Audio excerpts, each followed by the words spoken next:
Hey folks, welcome back. Today we're going to be discussing what torches to use or what welding method you need to use when it comes to any given situation. I've had somebody ask me, how do I know which torch I want to use or which welding process I want to use given the circumstances that are in front of me? Well, I'll be honest with you, at this point in my career, in my journey, we don't really use this guy too much. It's more of a talking point, right? Or a teaching point, beginning to show you where you can go. This machine back here is very user friendly. It'll allow people to get going with welding very quickly, right? But at the end of the day, I've definitely moved past in my career, and these two right here are really where all the work is being made, the magic is being made.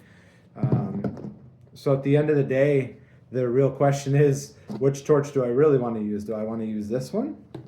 More controlled, more refined. Do I want to use this one? A little bit more extreme, right? You can get a little bit more flame out of this one.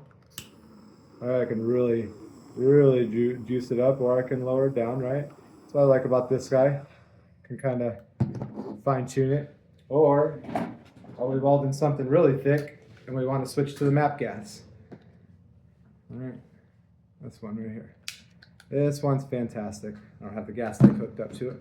We can do that real quick so you can see the difference. And at the end of the day, it really depends on what you're welding. Like I kind of elaborated already. Are you welding something thin? Something really small, something very detailed, maybe a tight area that you don't want a lot of overburdened heat transfer, right? Like what you need, right? Because we only need a certain amount of heat to get the work done.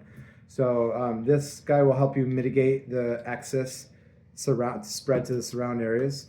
Or you do more of an open weld. This guy right here is really good for like doing the open welds, more of my basic everyday kind of welding, right? If I had a lot of welds to do, if I'm going to weld a bumper that's maybe torn in half or a big tear or something like that, I'm probably going to break out this one. If I'm going to get into tabs, things of that nature, I'm probably going to use this guy.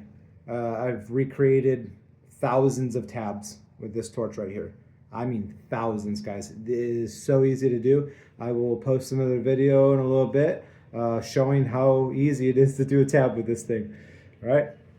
Stay tuned for that. You're not going to want to miss that.